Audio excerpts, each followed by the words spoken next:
आमची नोटंकी नाही आणि समाजसेवक आहोत. मंगेश चव्हाण यांचे पत्रकार परिषद मध्ये विरोधकांच्यावर टीका. सांगली, मिरज आणि कुपवाडचे विरोधी पक्षनेते मंगेशदादा चव्हाण यांनी आज पत्रकार परिषद घेतली. त्यामध्ये ते असे म्हणाले की आम्ही कधीही नोटंकी करत नाही. आम्हाला मतदारांनी मतदान केले आहे व निवडून दिले आहे. त्यांच्या कामासाठी आम्ही प्रयत्न करत असतो. आम्ही निवडून येताना महापालिकेचे घरपट्टी वाढ होणार नाही अशी सांगितले नव्हते, तर त्यांनी निवडणुकीच्या आधी आम्ही घरपट्टी वाढ करणार नाही असे ठोसपणे सांगितले होते. पण त्यांनी मतदारांचा विश्वासघात केला आहे. पुन्हा घरपट्टी वाढीचा प्रस्ताव ते आणून सांगलीकर जनतेवर अन्याय करीत आहेत. आम्ही सभागृहातही तेच बोलतो व बाहेर तेच बोलतो. त्यामुळे आमची नोटंकी असे म्हणता येणार नाही. तसेच आमच्या काँग्रेस पक्षामध्ये सेवादल महिला अशा आघाडी आहेत. प्रत्येकाने ते बघून काम करत असतात. त्यामुळे आम्ही एकत्र नाही असे म्हणणे त्यांचे चुकीचे आहे.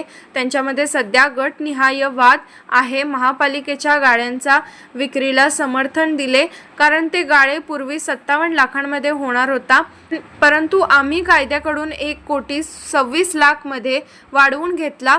यामध्ये महापालिकेचे नुकसान नाही, उलटा फायदाच आहे. त्यामुळे टक्केवारी घेण्याचा विशेष येत नाही. अतुल माने हे पहिल्यांदाच महापालिकेत नगरसेवक म्हणून निवडून आले आहेत. त्यांनी पहिला इतर ज्येष्ठ नगरसेवकांच्याकडे नागरिकांची कामे कशी करावी हे शिकून घ्यावे आणि त्याच्यानंतर आमच्यावर टीका करावी.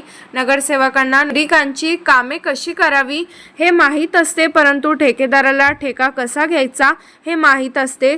ते पूर्वी ठेकेदार होते, परंतु आता नगरसेवक झाले. यामधून त्यांना कामाचा अनुभव नाही. ते महापालिकेच्या सभेमध्ये हजर असतात, परंतु कोणताही विषय महापौरांना कधीही विचारला नाही. यावेळी त्यांच्यासोबत राष्ट्रवादीचे गटनेते अभिजित कोळी उपस्थित होते. सांगली महापालिकेच्या MRDPच्या संदर्भात जो शासनाकडून 592 कोटीचा निधी आला, त्या निधी संदर्भात प्रेस घेतली असताना त्या प्रेसमध्ये उत्तर देण्यासाठी ज्या पद्धतीनं अतुल मानेंनी काल टीका केली, त्या संदर्भात मला आपणास माहिती द्यायची आहे की टीका करत असताना त्यांनी राजाराम बापू बँकेच्या 3 गाळ्यांना विक्री केलेल्या गाळ्यासंदर्भात त्यांनी जो उल्लेख केला, त्या उल्लेखामध्ये मी एवढंच सांगू इच्छितो की त्यामध्ये 3 कोर्टाचे निर्णय त्या गाळेधारकांच्या वतीनं झाले आहेत. त्यानंतर महाराष्ट्र शासनाचा शासन निर्णय त्यामध्ये झालेला आहे की त्या लोकांना गाळे खरेदी करून देण्यासंदर्भातला. तशा पद्धतीनं महापालिकेनं महासभेसमोर हा विषयपत्र त्या पद्धतीनं विषयपत्र महासभेसमोर आणलं आहे आणि ह्याची मंजुरी देत असताना अखंड सभागृहानं एकमतानं ह्या विषयाला मंजुरी दिली आहे. आणि त्यामध्ये ह्या गाळ्यासंदर्भात सभापती असं म्हणतात की टक्केवारी घेतली आहे का, हा प्रश्न मला न विचारता त्यांच्या महापौरांना त्यांनी विचारलं पाहिजे. कारण सभागृहामध्ये एखादा विषय मंजूर करायचे अधिकार हा महासभेमधले महापौरांना पण असतो, त्यांच्या गटनेत्याला पण असतो. ह्याचाच प्रश्न त्यांनी महापौरांना करावा. त्यानंतर त्यांनी सांगितलं की सभागृहामध्ये आमची वेगळी भूमिका असते आणि बाहेर वेगळी भूमिका असते. आमची सभागृहामध्ये पण तीच भूमिका होती आणि आता पण आमची तीच भूमिका आहे. दुसरा विषय, भूमिका वेगळी कशाला म्हणतात? ज्या यांच्या नेत्यांनी इलेक्शनच्या आधी घरपट्टीवर सांगितले की आम्ही नागरिकांची घरपट्टी वाढवणार नाही आणि इलेक्शन झाल्यावर 4-5 महिन्यामध्ये ज्या नागरिकांवर घरपट्टी लादून जो बोजा वाढवलाय, ज्या नागरिकांच्या खिशाला कात्री मारते, ह्याला दुटप्पी भूमिका म्हटली जाते. हे त्यांनी लक्षात समजून घ्यावं.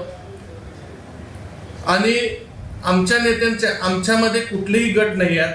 आमच्या काँग्रेस पक्षामध्ये विभाग असतात. महिला काँग्रेस, सेवादल काँग्रेस, युवक काँग्रेस असे वेगवेगळे विभाग आहेत आणि ते सगळे विभाग आम्ही एकत्र आहे. एकत्र एका विचारानं 20 नगरसेवक आम्ही काम करतो. आत्तापर्यंत ह्या भाजपनं ह्या महापालिकेमध्ये एकच काम केलं आहे की ती आमच्या विरोधात प्रेस घेण्याचं, आणि त्या प्रेसमध्ये एकच आमच्यावर टीका करतात की आम्ही स्टंटबाजी करतो. नागरिकांची विषय सभागृहामध्ये मांडत असताना नागरिकांच्या हिताचे विषय मांडणं याला स्टंट म्हणत असतील तर होय, आम्ही स्टंट करतोय. आणि सभापतींना एवढंच माझं म्हणणं आहे, नगरसेवक हा वेगळा असतो आणि ठेकेदार वेगळा असतो. त्यांना नगरसेवकाचा अनुभव नाही आहे, त्यांना अनुभव ठेकेदारीचा आहे. त्यांनी पहिला नगरसेवक समजून घ्यावं त्यांच्या सिनियर नगरसेवकांकडून, मग अशा प्रश्नांना उत्तर द्यावे. आता 592 कोटी हा शासनाकडून जागतिक बँकेकडून जो निधी येणार आहे आणि महाराष्ट्र शासनाचा 30% भाग हा निधी येणार आहे. ह्या निधीमध्ये जो डीपीआर केला आहे तो चुकीच्या पद्धतीचा डीपीआर आहे. त्यामध्ये लाईन लेवल व्यवस्थित घेतली नाही. ह्या विषयाला आम्ही विरोध करत आहे. वेळ पडली तर आम्ही रस्त्यावर उतरून पण विरोध करू, वेळ पडली तर आम्ही कोर्टात पण जाऊ.